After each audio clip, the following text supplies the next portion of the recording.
Have you ever really stopped to wonder why Family Guy is so chaotic, yet so consistent in one way? No matter how wild the story gets, the core never changes. What if all of it, the flying baby inventions, the talking dog, the time machines, the celebrity parodies, were all part of one man's mental breakdown? There's a haunting theory that suggests the entire show Family Guy exists only inside Peter Griffin's mind, a desperate hallucination born from unimaginable trauma. And once you hear the story, it might just change how you see the series forever. It begins with Meg Griffin, not the awkward, mistreated outcast we all know, but a beautiful, smart, and loved young girl. In this theory, Meg was nothing like how she's portrayed in the show. She was popular, compassionate, and had a deep bond with her younger brother Chris. But Chris wasn't like other kids. He had brain damage from complications at birth, and Meg felt responsible for protecting him. One fateful night, after a party, a drunk Meg tried to drive Chris home. They never made it. Their car crashed. Both of them died instantly. The tragedy shattered the Griffin family. Lois, their mother, was pregnant at the time and couldn't handle the grief. Overcome with sorrow, she took her own life, and her unborn child, who would have been named Stewie, never had a chance to live. This catastrophic chain of loss drove Peter into a full mental collapse. His mind could not accept what had happened, so he built a fantasy, a world where his entire family still existed. And that world is what we know as Family Guy.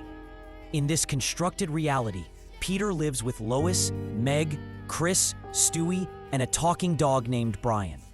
But things aren't quite right, and that's where the illusion cracks. Meg, once beloved, is now a target of cruelty and mockery. Why? Because deep down, Peter subconsciously blames her for the accident that took Chris away.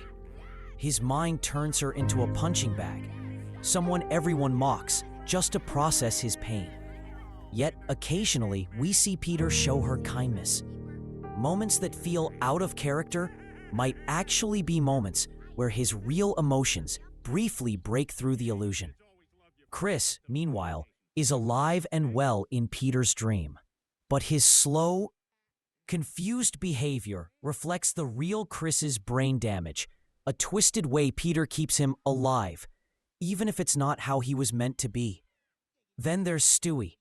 In Peter's mind, the unborn child becomes a brilliant, complex baby with a British accent and violent tendencies. Why British? Perhaps to distance him from the tragedy. A way for Peter to reimagine a child who never got to live. Stewie's hatred for Lois represents Peter's buried anger at her suicide, something he knows he can't fully forgive. Brian the dog is even more interesting. He's calm, intellectual, reflective, the complete opposite of Peter. That's because Brian is Peter's alter ego. He's who Peter wishes he could be, articulate, rational, even cultured. Brian is Peter's voice of reason, his conscience, and his self-awareness, something that only shows through when Peter's delusions falter. Peter's own exaggerated stupidity is no accident either. In this theory, it's a form of self-punishment. He sees himself as the man who failed his family, who couldn't protect his kids, who lost everything. So in his mind, he becomes a bumbling, foolish version of himself, unworthy of respect or admiration. But it doesn't stop there. Even the supporting characters may be figments rooted in Peter's reality. Quagmire and Cleveland, they're Peter's real-world friends who still come to visit him in the hospital. Peter folds them into his hallucination as exaggerated versions of themselves. Cleveland eventually stops visiting, which Peter imagines as him moving away and getting a spin-off. Joe, the paraplegic cop, is someone Peter never knew in real life, but imagines as an ideal man. Loyal, brave, respected, despite his disability. Joe is the man Peter wishes he could be. The town of Quahog, the cutaway gags, the surreal moments, everything is a projection of Peter's fractured mental state. A place where logic doesn't matter, where people come back from the dead, and time resets after every episode. That's not poor writing. It's the rules of Peter's delusional world. This is why nothing ever changes in Family Guy. No matter how far the plot bows, no matter who dies, the next episode resets everything.